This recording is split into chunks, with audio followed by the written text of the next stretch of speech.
네, 말씀 나누도록 하겠습니다. 오늘 말씀은 연단의 제단이라는 제목으로 부제를 붙여봤습니다. 아브라함의 두 번째 시험. 따지기 좋아하시는 분들은 그러면 앞에 첫 시험은 알겠는데 뭘 하는데 아브라함의 부르심부터 첫 시험으로 보는 분들도 있어요. 그거는 숫자는 중요하지 않습니다. 연단의 제단이라는 제목으로 주님의 은혜 나누겠습니다. 오늘 본문 말씀 1에서 18절이나 14절에서 18절만 읽고 말씀 가운데 함께 합독하시겠습니다. 본문 읽겠습니다. 시작.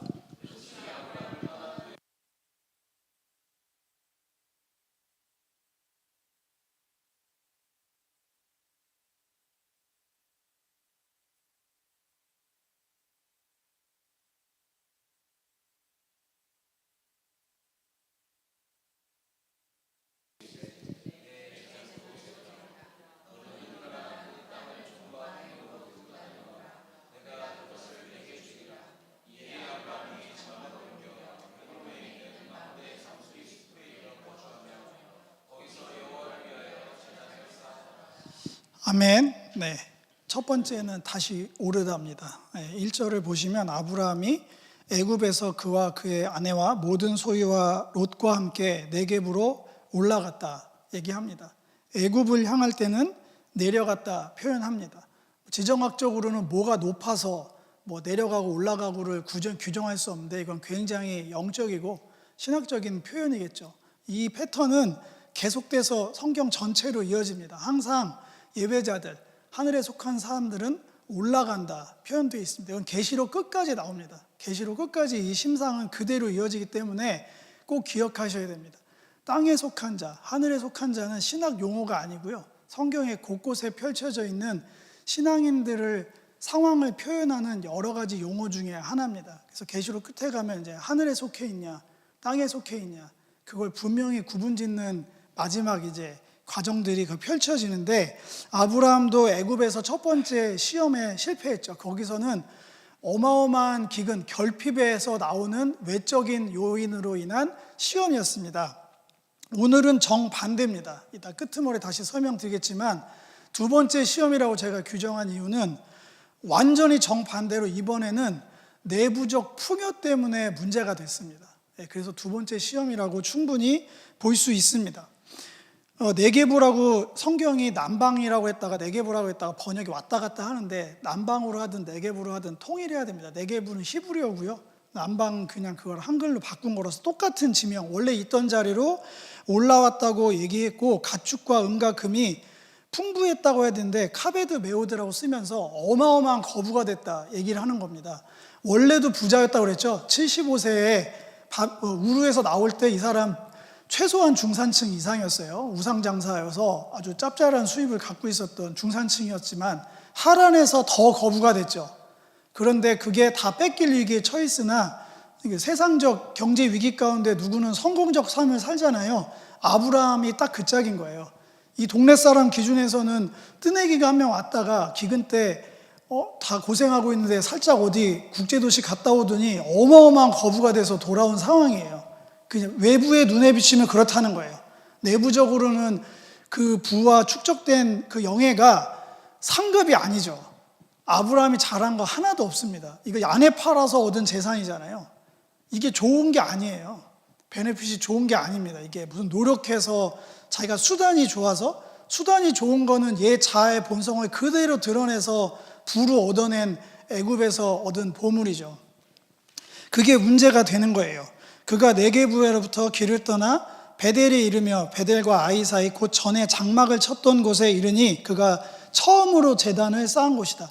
실제 처음은 아닙니다. 12장에 보면 세겜에다가 원래 처음 제단을 쌓았고, 여기서 처음이라는 표현은 순서에 따지기보다는 의미로, 거기서 하나님께서 언약하신 그곳에 대한 의미로 다시 부여한, 옛날에 거기서 출발했으니 그 자리로 돌아온다는 뜻으로 처음으로 붙였지 않나, 해석하지 않나라는 저희 편에 붙여봅니다.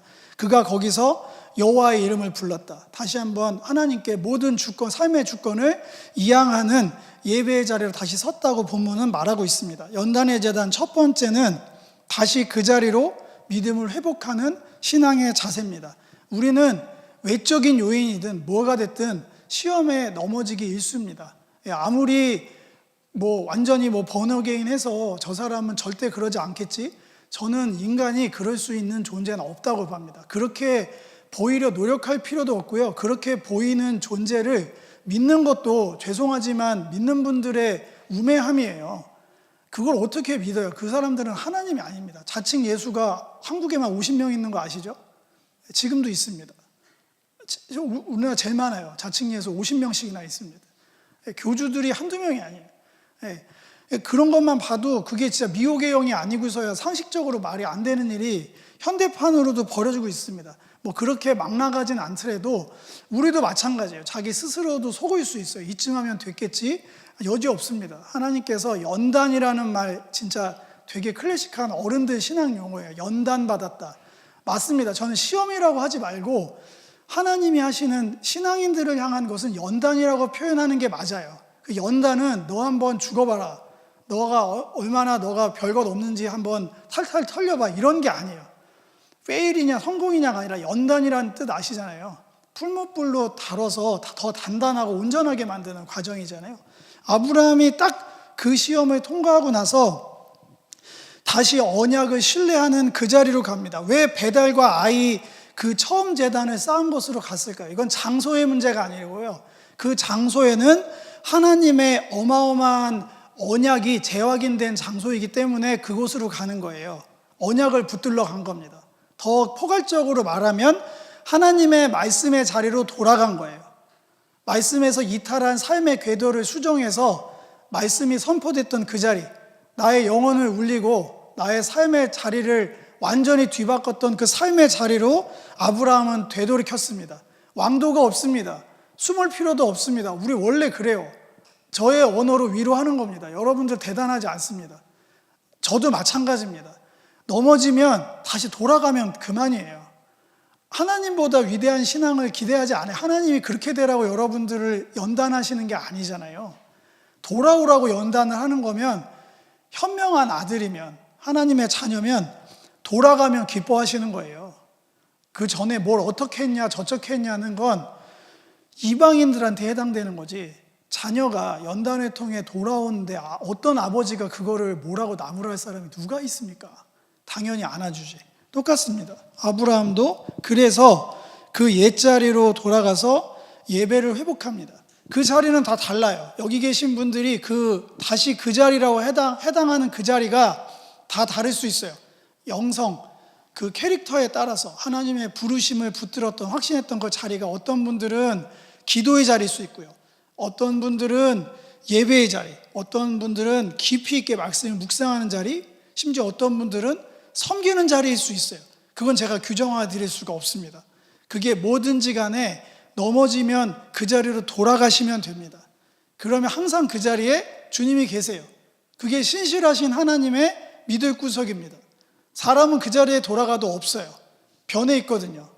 근데 하나님은 변치 않으시기 때문에 신실하신 하나님을 제가 그렇게 끊임없이 강조드리는 거예요. 돌아가시면 그 자리에 항상 거기 계십니다. 아멘. 이 언약은 제가 기회 될 때마다 백으로 지나온 여정들을 계속 설명합니다. 내가 이 땅을 내 자손에게 주리라는 약속은 동동 떠서 새로운 언약이 아니에요. 언약은 새 언약으로 계속 갱신되지만 이전 언약이 사라지거나 올드해졌다는 뜻이 아닙니다. 이걸 잘 축적해 가시면 성만찬 때 새 언약을 선포하신 예수님의 언약은 듣도 보지도 못한 새 언약, 새 것, 놀라운 서프라이징한 약속이란 뜻이 아니고요, 완성된 언약이란 뜻이에요. 앞에 있는 언약들이 더 분명해지고 선명해지고 구체화되고 온전하게 돼서 이제 완성됐다는 뜻의 새 언약입니다. 계시록의 새 하늘과 새 땅도 그 새 자도 마찬가지예요.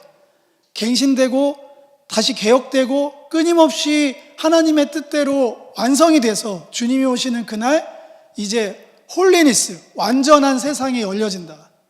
그 우리가 만드는 거 아니에요. 착각하지 마시고, 그 우리가 노력해서 완전함을 이룰 수 있는 존재는 없어요. 우리는 주님 앞에 의롭게 서는 게 우리의 끝입니다. 네, 완전함을 추구하고 주님 앞에 의로움으로 서는 것, 그게 성경이 말하는 신앙의 결이고요. 내가 이 땅을 내 자손에게 주리라는 약속은 당연히 창세기 12장 1에서 4절과 같은 약속입니다. 거기서 나와라. 어떻게 보면 큰 틀에서 열면 아브라함의 첫 번째 시험일 수 있어요. 불임 가정 출신 가장한테 내가 네 자손으로 크게 만들 거야 라고 말씀을 붙들어서 그 성에서 나오라고 한 것 자체가 어마어마한 시험이거든요. 눈에 보이는 거 말고 귀로 듣고 움직이라는 건데 저는 시험 중에 최고 시험이었다고 생각합니다. 어쨌든 거기서 시작해서 거기 나와 있는 땅이 모든 족속이 너로 말미암아 복을 얻을 것이라는 약속과 연결되어 있고요. 그 말씀을 따라가셨는데 이 12장 1에서 4절의 말씀은 창세기 1장 27, 28 하나님의 형상들에게 허락하신 축복에 담으신 명령 땅을 가득 채워라에 다 있습니다. 신실하신 하나님의 뜻은 한 번도 변하지 않습니다. 하나님의 뜻을 자꾸 구하시는데 저도 예전에 하나님의 뜻 좀 알려주세요 해서 그 뜻 알려준다는데 그렇게 찾아다녔는데 나중에 알았어요. 창세기 1장부터 끊임없이 하나님의 뜻이 지겨울 정도로 하나도 변함없이 계속 똑같은 얘기를 하고 계셨다는 것을 아주 나중에서야 알았습니다. 하나님의 뜻은 초지일관이었고요. 문제는 그거를 하나님의 뜻으로 도저히 수용하지 못하는 우리의 그릇의 문제입니다. 그 실존의 문제라고 보시면 됩니다. 그렇게 하늘에 속한 사람들, 올라가는 사람들의 특징은 말씀에 예속된 하나님의 자리를 향해 가서 그 땅, 언약의 땅에 살고자 하는 제단을 쌓아가는 삶을 살아가고자 했습니다. 이건 아브라함만 했던 게 아니고요. 그 전에 8장 20절 노아가 이미 본을 보였던 거고요. 더 따지면 아벨이 그 모델로 드려졌던 거예요. 제가 노아 얘기하면서 말씀드렸죠. 그냥 건축물을 뭘 쌓느냐가 얘기가 아니에요. 제단이 쌓였다. 거기는 성전이 되는 겁니다. 주님의 통치, 주님의 임재의 자리라는 인식으로 세계관, 신앙관이 바뀌었다는 선언이에요. 이걸 자꾸 떨어뜨리지 마세요. 제단을 쌓았다는 건 지금도 유효한 신학 내지 신앙입니다. 지금도 제단을 쌓으셔야 돼요. 돌멩이로 제단 쌓으라는 얘기가 아닌 거 아시죠? 주님이 임재하신 자리다. 주님이 나와 함께 하시고 통치하는 거룩한 곳이라는 인식, 그 자리에서 엎드려서 예배드리는 곳이 여러분들이 지금 현대에서, 지금 신앙에서 쌓아올릴 제단을 쌓는 삶이에요. 그 제단은 누가 쌓는다? 제사장이 쌓는 거예요. 왕같은 제사장들이. 그리스도의 보혈로 거듭난 자들이 지금도 삶의 자리에서 주님의 제단을 쌓아 올리셔야 됩니다. 그게 하늘에 속한 사람들, 말씀에 예속된 사람들이 언약의 땅을 벗어나지 않고 어떻게 해서든지 눈에 보이는 대로가 아니라 오늘 테마인 주님의 말씀대로 살아가는 삶의 본이 될 줄 믿습니다. 그렇게 이어지겠습니다. 두 번째는 다시 택하다입니다. 이번 구절에는 선택의 두 가지 방향이 나옵니다. 아브라함이 선택한 삶, 롯이 안타깝게도 잘못된 선택한 것, 두 개의 선택이 나옵니다. 제가 읽겠습니다. 아브라함의 일행 롯도 양과 소와 장막이 있으므로 그 땅이 그들이 동거하기에 넉넉하지 못하였으나 이는 그들의 소유가 많아서 동거할 수 없었음이니라. 여기서 말하는 그 땅은 그냥 땅이 아니죠. 언약의 땅입니다. 제단이 세워진 하나님의 임재 가득한 성전이에요. 크게 보면, 영적으로 보면 그냥 땅이 아니라고요. 그냥 삶의 터전이 아니라 그 땅이에요. 정관사 덕가 붙어 있어요. 이 모든 스토리가 축적된 함의가 완전히 다 꽉 찬 하나님의 언약의 땅에 있었던 일인데 안타깝게도 거기서 문제가 발생합니다. 애굽에서 얻어서 소유가 거부가 된 건 너무 좋죠. 우리 다 그렇게 되길 바라잖아요. 근데 이게 문제가 돼서 소유가 너무 많아가지고 도저히 함께 할 수 있는 능력이 없다 이렇게 돼 있어요. 야콜이라고 함께 할 능력이 없어.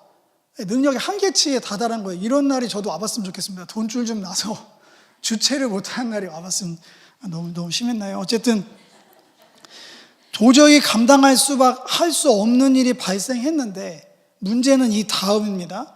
그러니까 이제 드디어 본색이 드러납니다. 또 헤게모니, 누가 더 많이 갔느냐? 승자 독식이잖아요. 지금도 마찬가지인데 이거를 평화롭게 다 아주버님이 친척 관계 아버님이 하신 겁니다. 다 너의 공론이라 그러면서 얼싸안고 우리 동업하자. 절대 그런 일은 없습니다. 지금도 마찬가지지만 예전엔 훨씬 더 심했고, 이걸 어떻게 보느냐에 따라서, 렌즈에 따라서 이 본문은 해석의 여지가 굉장히 큽니다. 그냥 관계 중심적으로 보면 아브라함은 배신당한 거예요. 우르부터 하란에서 가나안 땅으로 이집트에서 다시 베델과 아이의 제단 쌓은 것까지 아브라함의 예속된 삶으로 롯은 계속 쫓아다니면서 부가 계속 상승했거든요. 하나님의 축복의 통로랑 살아감으로 반대급부로 가만히 있어서 너를 축복하는 자에게 축복을 받은 장본인이 롯이었습니다. 그런데 어떻게 했냐면, 싸움이 나면 제가 죄송합니다, 제가 아랫사람 단속을 못해서 어르신을 심기를 불편하게 해드렸네요 하면 끝날 일인데 그게 그렇게 되지 않잖아요. 그래서 관계 중심으로 보면 아브라함 되게 곤란한 입장입니다. 본인이 거의 양자로 여길 만큼 책임감을 가지고 가장 역할로 끌고 온 아들이 지금 재산을 달라고 하는 거예요. 재산 달라고 해서 나가겠다, 그 얘기를 하는 겁니다. 씁쓸했을 수 있습니다. 이건 시각에 따라서 그렇게 보일 수도 있다는 거예요. 여기 본 테마는 아니에요. 반대로 롯도 그동안 아브라함이 홀대한 게 없잖아요. 기근은 아브라함 잘못이 아니고, 애굽 그냥 야 우리 살려면 애굽 내려가야 돼 따라갔더니 아내 팔아먹더니 오히려 거부가 돼서 왔으니 얘는 가만히 앉아서 그냥 부자가 어느 순간 그냥 벼락 부자가 된 케이스인데 은혜를 원수로 갚습니다. 이 시각의 문제예요. 아브라함은 여기서 어마어마한 선택을 합니다. 첫 번째 선택은 잘못된 선택이었죠. 아내를 팔아먹는 현실에 타협한 선택을 했지만, 두 번째 다시 선택할 때는 믿음의 진보를 통해 물질에 예속되는 걸 속박을 벗어날 수 있는 선택을 합니다. 신앙의 자유를 선택해요. 네, 여기서 이렇게 선언하면, 예를 들어 네가 좌하면 내가 우하고 내가 우하면 내가 좌하겠다 하다가, 아 그래요? 이거 공증하시죠? 이거 녹음합니다. 녹취해서 이거 법원에 이거 증거물로 써도 되나요? 그래도 돼. 걔가 뭘 얘기를 할 줄 알고. 고소고발했다는 얘기거든요. 서로 다투고 그냥 티격태격했다는 게 아니라, 제가 뿔려서 얘기하면 그냥 단어적으로는 고소고발 들어간 거, 민사소송. 쟤네 때문에 우리가 피해를 봤다. 뭐 어떻게 했다. 영업비밀을 어떻게 해서 부를 부정축제했다. 형사고발을 했는지 민사고발을 했는지 모르겠는데 막장 스토리로 가고 있는 거예요. 그러니까 아브라함은 전부 다 포기합니다. 그리고 언약의 땅의 부르심을 선택합니다. 다 가져가도 저는 됐을 거라고 생각해요. 아브라함이 여기서 그걸 여지를 남겨두지 않았거든요. 몸은 좀 남겨두고 그리고 나서 어디로 가든지 해라가 아니에요. 그냥 다 가져가. 너가 반대로 내가 움직일게. 너랑 분란 일으키지 않을게. 이거를 성품으로 보면 평화의 메신저로서의 삶을 선택한 거죠. 그렇게 해석해도 됩니다. 평화를 주는 자로서. 저는 여기서 숨어있는 1인치가 있는데요, 거기에는 가나안 사람과 브리스 사람도 땅에 거주했더라. 이런 얘기 안 써줘도 되거든요. 굳이 몰라도 되는 얘기다. 지금 집안 싸움 얘기를 하고 있는데 그 집안 싸움을 보고 있는 자들이 있었다더라는 거예요. 이방인들이 보고 있어요. 이걸 어떻게 처리하나. 애굽에서는 아내 팔아먹은 걸로 바로가 발끈했잖아요. 아브라함이, 믿음의 사람이 뱀이 돼서 열방을 저주를 뿌렸어요. 그럴 수 있습니다. 아브라함도 그런 존재였어요. 수준이었으니까. 지금 똑같이 여기서도 가나안 사람들, 브리스 사람들이, 원래 있던 사람들이 보고 있어요. 어라, 저 거부되더니 저 그럴 줄 알았다. 그럼 그렇지, 사촌이 땅을 사면 배가 아파서 절이 되는 수순이지, 이렇게 될 건지 아닌지를 보고 있다. 아브라함은 이제 축복의 통로로 삶을 살아갈 준비를 하고 있습니다. 그의 선택들이 그걸 말해주고 있어요. 소유를 택하지 않습니다. 평화를 택하고, 그리고 소유에 묶이지 않습니다. 기근 나니까 하나님 말씀 따라가는 걸 포기할 정도로 이 사람 재물 소중히 여기는 사람이에요. 세상 물정을 굉장히 센서티브하게 경제 흐름을 잘 쫓아가는 사람이에요. 기근이 나니까 여기 있으면 안 된다. 국제도시로 이주할 정도로 굉장히 빨리빨리 움직이는 사람인데 여기서는 그 프로세스를 작동시키지 않습니다. 본성이 아니에요. 그 땅을 벗어나지 말아야겠다는 일념밖에 없습니다. 아브라함은 성숙했어요. 연단을 통해서 제단을 쌓는 삶의 결과물들이 그 삶의 궤적을 통해서 우리 눈에도 보여지기 시작한 겁니다. 자유를 택할 능력, 비난대처하든 부안대처하든 능력 주시는 자 안에서 내가 모든 것을 할 수 있다. 물론 뒤에도 또 자손 얘기 나오면 또 넘어지죠. 이거는 뭐 끊임없이 반복되는 건데 여기서는 일단 통과합니다. 롯 입장을 보겠습니다. 너무 안타까운 케이스죠. 믿음의 여정을 그동안 함께 했는데 이 사람은 하나님의 사람과 함께 할 수 있는 기회를 얻었어요. 그와 함께 하신 하나님을 바라보고 만날 수 있는 기회를 얻었으나 정작 그 하나님을 만나지 못했습니다. 전부 남의 얘기였던 거예요. 이 땅을 자손해 주고 말씀 따라서 이 삶의 여정 그리고 애굽에서 지키신 하나님을 아브라함은 봤는데 안타깝게도 롯은 보지 못했습니다. 저는 코이노니아가 조심스러운 게 그 부분이에요. 하나님의 사람들과 함께 있다고 그게 하나님과 함께 하는 게 아니에요. 두세 사람과 함께 내가 함께 하리라는 말을 거기다 그냥 아무 때나 갖다 붙이시면 안 됩니다. 그 사람들이 모여서 뭘 하느냐가 중요한 거예요. 그 사람들의 삶의 방식, 삶의 태도, 그 사람들의 삶의 시선이 되게 중요합니다. 그렇지 않고 그 기회를 놓치면 커뮤니티만 하는 거예요. 제가 그랬잖아요. 그런 커뮤니티는 회비에 몇만 원 내면 어마어마하게 따순 공동체 많아요. 그 사람들이 하나님의 사람들은 아니잖아요. 믿음이 정체되어 있습니다. 그러니까 이 소유가 덫이 된 거예요. 소유에 예속이 되니까 시선이 고정됩니다. 여기에 히브리어로 뭘 바라보느냐, 어떻게 바라보느냐 마찬가지입니다. 주님이 허락하신 삶의 능력치가 있어요. 그게 재정이든 관계든 능력이든 스펙이든 외모든 다 능력이죠. 그거를 어떠한 시선으로 객관화를 하느냐가 굉장히 중요합니다. 그 바라보는 눈이 잘못되면 결국에는 라가 되는 거예요. 죄악이. 히브리어 라임입니다. 항상 안목의 정욕이 먼저 나오잖아요. 그래서 그거에는 세상을 바라보는 눈 이전에 내가 나를 어떻게 보느냐, 나의 인생을 하나님 안에서 살아가는 내 인생을 내가 어떻게 바라보고 있냐의 시선이 고정돼서 변하지 않으면, 정체된 믿음으로 화석화되면 반드시 롯처럼 잘못된 선택을 합니다. 그걸 집약하면 뭐냐면 다시 도시로 들어갑니다. 그렇게 도시에서 나오라고 해서 뺑뺑이를 돌렸잖아요. 우르에서 나와서 다시 대도시인 하란으로 가고, 하란도 아니야 가나안으로 가야 돼 했는데 또 도시 애굽으로 가고, 애굽에서 가나안 땅으로 돌려놨더니 또 국제도시 소돔과 고모라로 또 갑니다. 우리 속성이에요. 그걸 벗어나지 못합니다. 신앙인이지만 우리는 그걸 못 벗어나요. 거듭났다고 하지만 옛 자아의 습성을 바꿀 용기와 결단이 나오지 않습니다.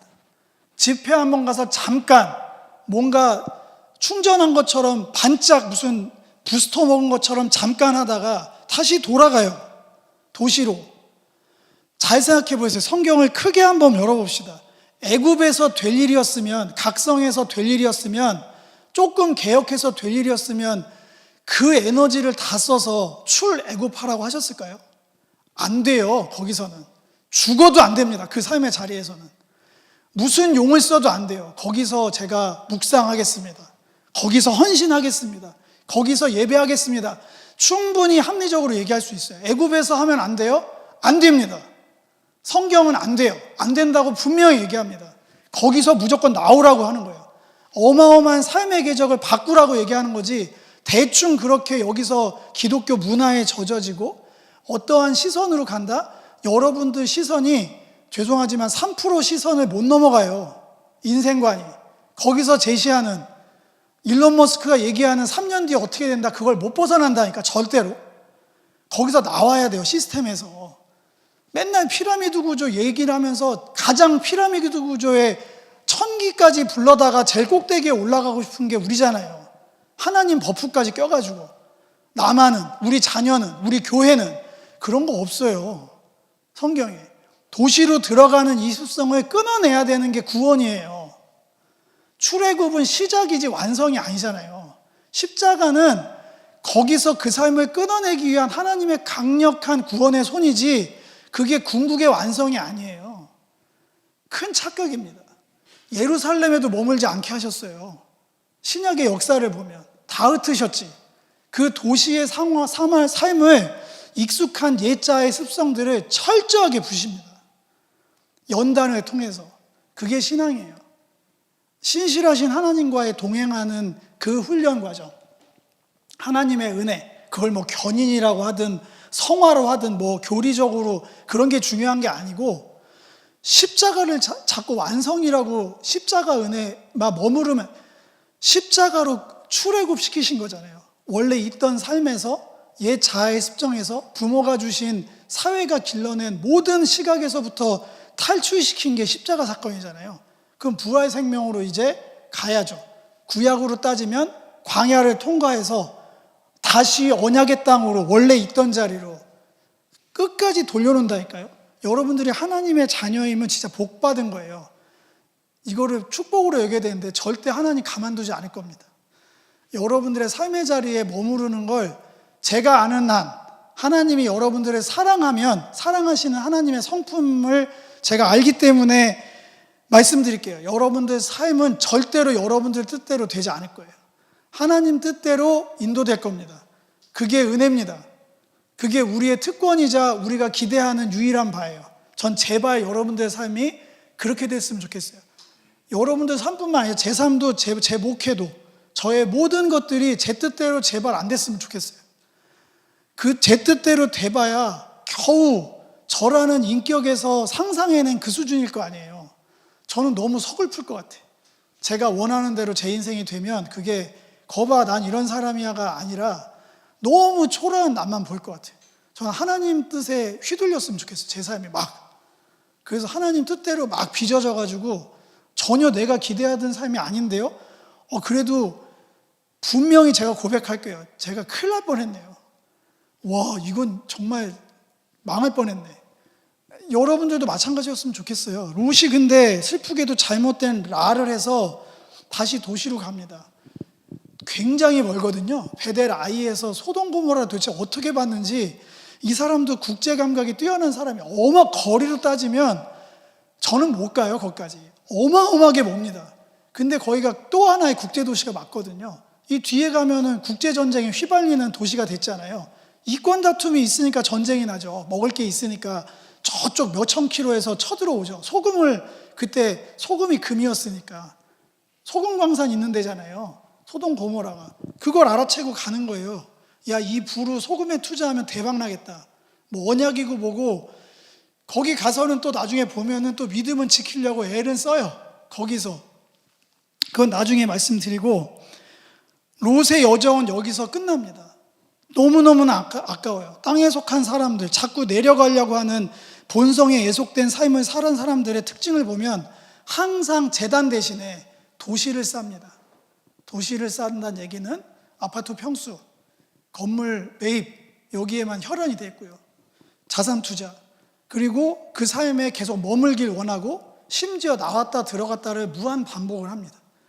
안 나오진 않아요. 노력은 안 하는 건 아닌데 그걸 끊어내지 못합니다. 그건 진짜로 클래식한 용어 한 번만 쓰겠습니다. 축사가 필요한 수준입니다. 귀신 들린 게 막 사이코패스 뭐 이런 사람들 얘기하는 게 아니에요. 원래 있어야 될 곳을 이탈한 거라사 광인처럼 거기가 무덤인 줄도 모르고 거기서 집 짓고 사는 거를 여기가 조사원이 사는 사람들은 주님이 오셔서 다 축사하셨어요. 그런 게 진짜 귀신이에요. 죄송합니다. 갑자기 귀신 얘기해서. 그렇다는 거예요. 이 패턴은 눈에 보기 좋을 대로 한 거는 홍수 심판을 야기했던 창세기 6장 2절의 그 단어 그대로입니다. 본대로 선택했다. 창세기 3장 6절의 단어 하나만 다르지만 똑같이 본대로 선택했다. 본능대로 그냥 다 사는 거예요. 머리가 먼저 움직입니다. 말씀으로 권위로 눌려야 되는데 그냥 그대로 움직여요. 그러시면 안 됩니다. 여러분들의 선택의 기준이 말씀이기를 소망합니다. 그런 의미에서 여러분 계속 읽으셔야 돼요. 하가라고 하거든요. 하가, 묵상하다. 다시 한번 말씀드립니다. 묵상은 눈 감고 읊조리는 게 아니에요. 또렷한 이성으로 주목하는 게 묵상이에요. 원래 단어 뜻이 그래요. 이성을 풀가능하는 거예요. 조용히 참선하는 게 아니에요. 잡생각만 들어와요. 제가 다 해봤어요. 네, 다 해봤다니까. 웬만한 거 다 해봤습니다. 가서 관상기도 센터도 가봤어요. 다 해봤어요. 웬만한 거. 관상도 우리나라에서 변질된 거. 원래 관상은 똑같은 한자입니다. 주목해서 바라보는 거거든요. 말씀을 응시하고 일념으로 쳐다보는 거거든요. 어떻게 저 말씀을 이해하고 적용할까를. 그게 묵상이에요. 계속해서 거기에 딱 묶여서 은혜의 사슬로 묶여서 시선이 바뀌어야 돼요. 라가 안 바뀌면, 세계관이 안 바뀌면 여러분들 신앙생활도 도시 안에서 계속합니다. 제가 자연주의 합사고 해서 숲속으로 가라는 얘기가 아니에요. 선교사님들이 숲속으로만 가나요? 뉴욕 맨하튼에도 선교사님 바글바글 합니다. 영국에도 엄청 많아요. 런던에. 그 사람들이 불법의 사람들인가요? 아니에요. 저는 삶의 패턴을 말하는 겁니다. 환경을 말하는 게 아니에요. 어디서 살든, 심한 얘기 할까요? 농촌 바닷가 가도 도시 형태로 살아가요. 거기서 똑같이 그 삶의 패턴 그대로, 그 신앙 패턴 그대로, 그런 걸 얘기하는 겁니다. 불안해지기 시작했습니다. 세 번째, 다시 행하다. 마지막입니다. 3장 14, 18절. 오늘 여러분들 읽으신 본문이죠. 그렇게 롯은 떠났습니다. 하나님이 기다렸다는 듯이 그때부터 말씀하십니다. 이 전에는 이 에피소드를 쭉 보잖아요. 창세기 12장 6절, 8절, 7절, 8절 이후에 애굽 내려갈 때도 한 말씀도 아브라함한테 안 했죠. 바로한테는 했겠죠. 뭐 어떻게 혼내셨는지 모르겠지만 올라가라고 얘기하셨다고도 안 써 있어요. 전 상상하게 말씀하셨다고 보지만, 그러다가 다시 하나님 음성이 들린 건 이 타이밍입니다. 어느 타이밍이냐면, 좀 무서운 얘기지만 하나님의 사람이 아닌 사람과 분리된 후에 하나님의 말씀이 다시 들려오기 시작해요. 바른 선택을 하나 해서 관계 중심이 아니라, 저는 다시 얘기하자면 성경 스토리 미리 이렇게 오해할까 봐, 아브라함의 롯을 버리게 한 게 하나님 뜻이 아닙니다. 아브라함 뒤에 아시잖아요. 목숨을 걸고 중보해서 롯을 버리시겠나이까 하면서 살리러 또 가잖아요. 그거는 천륜이기 때문에 못 끊어요. 그러나 믿음으로는 결단하셔야 돼요. 천륜을 끊어라가 아니라 믿음으로는 떠나보내야 돼요. 롯의 예속된 삶으로 사시면 안 됩니다. 무슨 취지로 그런 얘기 하시는 거 제가 충분히 알아요. 그 애달픈 마음 아는데, 먼저는 하나님의 말씀에 들려오는 컨디션으로 만드셔야 돼요. 그래야 그 사람 살릴 수 있어요. 이건 제 방법을 들으세요. 그렇게 안 하면 그 사람 못 살려요. 아브라함이 연단을 통해서 중보자로 하나님 앞에 감히 하나님한테 얘기하는 게 나오잖아요. 정말 진정 몇 명 그거 아시잖아요. 나중에 나와요. 그게 롯 때문에 그런 거잖아요. 롯 살리느라고. 그 위치로 보내신다니까. 하나님 그거 되게 좋아하세요. 야, 내가 억지로 떠나보낸 애를 또 찾아? 그렇게 얘기 안 하신다고. 모든 이들의 하나님이시기 때문에 우리를 얘기하는 거예요. 여지없이 떠나자마자 하나님의 음성이 아브라함의 인생에 다시 한번 쏟아져 들어옵니다. 바라보라고 명하십니다. 바라보라. 이것도 재밌어요. 그러면서 보이는 땅을 내가 너와 내 자손에게 주리고, 그 시그니처, 땅의 티끌같이, 바다의 모래같이, 우리가 기도분들이 그런 기도 많이 하시, 그게 여기 처음 등장합니다. 땅의 티끌같이 많게 하겠다. 이거는 셀 수 없이 무한한 하나님의 능력을 신뢰하라는 거잖아요. 신실하신 하나님의 개입을 통해 드디어 새로운 시선으로 원래 있던 것을 바라보게 하십니다.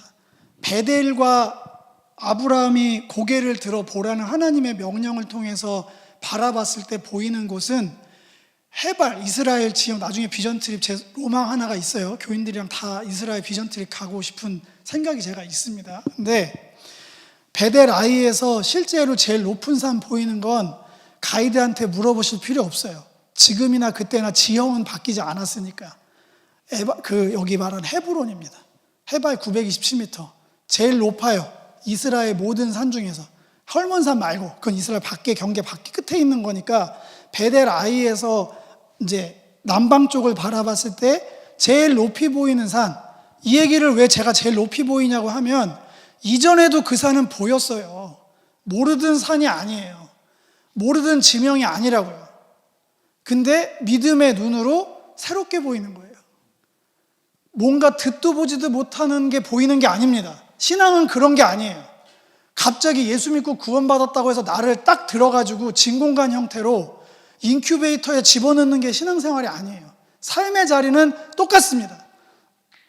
근데 뭐가 바뀌냐면 내 눈이 바뀌어요. 똑같은 상황인데 응시하는 포인트가 다르고요. 그걸 해석해내는 눈이 다르고요. 그걸 적용해가는 관점이 완전히 달라요. 그게 믿음의 사람들의 어마어마한 변화입니다. 눈이 바뀌면 죄에서 멀어집니다. 토부, 선한 것을 쫓아 행합니다. 그게 법칙이에요. 눈이 안 바뀌잖아요.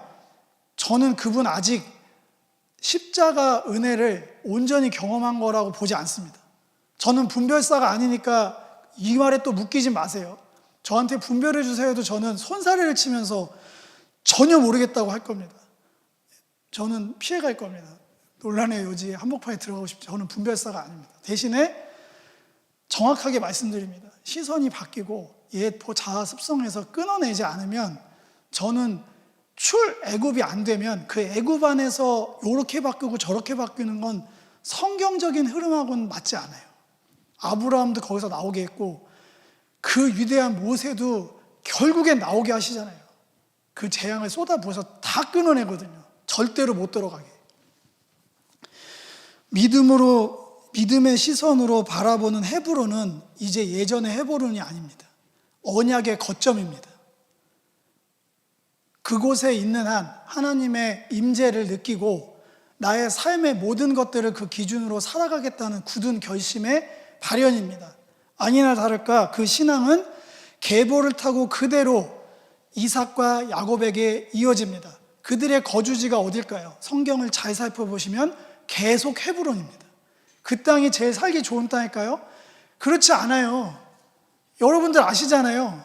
여호수아 때 얼마나 어마어마한 일들이 있었는지 이따 설교 마무리에 말씀드릴 건데 거기가 제일 좋은 땅이 아닙니다. 이스라엘 평야 이런 데가 아니잖아요. 곡식이 많이 나고 거기가 방어하기는 좋은 데지 살기 좋은 데가 아니에요. 근데 그게 아니에요. 거기는 언약의 거점입니다. 엄청난 베이스 캠프예요. 믿음의 진보를 향한 거점 기능을 하는 바로 거기에요. 저는 그곳이 교회가 되기를 바랄 뿐이에요. 삶의 자리도 교회고 흩어지는 교회, 모이는 교회 어디든 여러분들에게 언약의 거점이 반드시 있어야 됩니다. 골방 하나 가지고는 안 됩니다. 죄송하지만 독고다이로 신앙생활 하는 건 위험해요. 그냥 어른 꼰대처럼 얘기하는 게 아니라 예수님도 무리 지어서 다녔어요. 혼자 신앙생활하지 않았습니다. 기본 단위가 2-3사람입니다. 골방을 기초로 해서 2-3사람이 묶인 거점이 필요합니다. 그렇게 해서 신앙의 계보는 이어지고 이어져서 아브라함의 인생의 결론은 헤브론을 값주고 사서 그 땅을 소유하는 걸로 아름답게 마치잖아요. 이제 이 흐름으로 계속 가니까 23장으로 끝나지 아브라함 죽잖아요. 막벨라고 해서 그 헤브론의 땅을 사면서 영원한 소유로 삼고 그 약속이 이루어지는 거를 조각 같은 거지만 바라보고 주님 감사합니다 하고 마치는 이 결론에 이릅니다. 오늘 말씀을 마무리하겠습니다. 연단을 통해 온전해지는 믿음의 여정을 저는 아브라함을 통해서 여러분들과 함께하고 있습니다. 신실하신 하나님과의 동행이 믿음이다. 그게 의로운 삶이다. 성경은 프로토타입, 믿음의 조상을 통해 말씀하고 계십니다. 여러분들 지금 삶의 자리에 어떠한 일들이 벌어지고 있나요? 혹여 실패와 낙심의 자리에 있더라도 상관없습니다. 다시 일어나서 원래 자리로 돌아오세요. 은혜의 자리, 은혜의 방편을 활용할 수 있는 그 자리로 돌아오시기를 주님의 이름으로 축복드립니다. 그리고 다시 선택하실 때는 부디 관계가 아니라, 풍요가 아니라, 권세가 아니라 그 속박에서부터 놓일 수 있는 하나님의 뜻대로 능력 주시는 자 안에서 모든 것을 할 수 있다는 믿음의 고백으로 자유함을 선택하기를 소망합니다. 겨우 진짜 죽을 만큼 해서 주님께서 살과 피를 찢으셔서 우리를 살리셨는데 다시 애굽으로 돌아가는 일이 없기를 간절히 소망합니다. 종교 생활을 끝내십시오.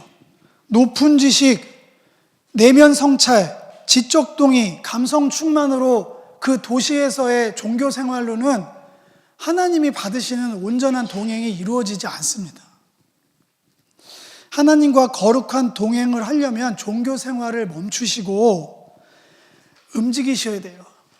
끊임없이 거점을 형성하고 거점을 향해 나가는 언약에 예속된 삶으로 거기서 나오고, 거점이 아닌 거기서 시선을 바꿔서 바뀐 시선에 따라서 항로를 바꿔서 한 걸음 내디딜 수 있는 용기와 능력 달라고 기도하면서 걸어가셔야 됩니다.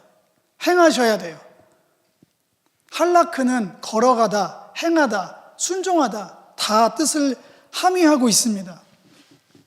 아까 말씀드렸습니다. 단순히 물리적으로 교인들과 무리져 다닌다고 하나님과 함께 하는 게 아닙니다. 그 기회를 사셔서 그와 함께하는 하나님을 여러분이 반드시 만나시길 소망합니다. 쓸데없다 얘기하는 게 아니라 목적을 말씀드리는 거예요. 그와 함께 하신 하나님을 반드시 만나십시오. 그게 펠로우십의 목표입니다. 목적이에요. 그래서 광대하신 하나님을 또 한 번 만나는 거예요. 새롭게 만나고.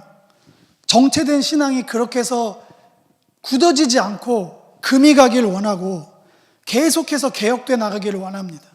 땅에 속한 사람들의 길로 걷지 않으셨으면 좋겠습니다. 온전한 신앙은 믿음의 시선으로 일어나 걸어가는 것입니다. 복음은 구원입니다. 하나님의 능력입니다. 하나님의 통치와 승리를 말함입니다. 그 통치와 승리는 출애굽을 전제로 합니다. 출애굽이란 말을 우리 삶에 적용하면 근본적인 삶의 자리에 이탈을 이야기합니다. 이전 삶의 모든 것들로부터의 절단이, 절연이 그 시작입니다. 거기에 관련된 예수님 주옥 같은 메시지가 많이 있습니다. 내가 칼을 주러 왔다고 했던 말 기억나시죠? 그것도 적용할 수 있겠습니다. 복된 삶으로 우리를 초대하셔서 온전히 쫓아 행하게 하길 원하십니다. 그런 자들에게 땅을 반드시 유업으로 주십니다. 여호수아서 14장 12, 14 그리고 마태복음 5장 5절로 오늘 설교를 마치겠습니다.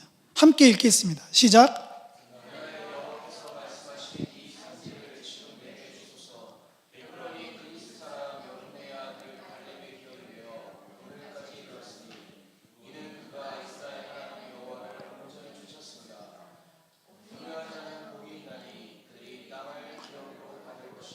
네, 팔복 설교는 아니지만 이제 헤브론이 눈에 보이시나요?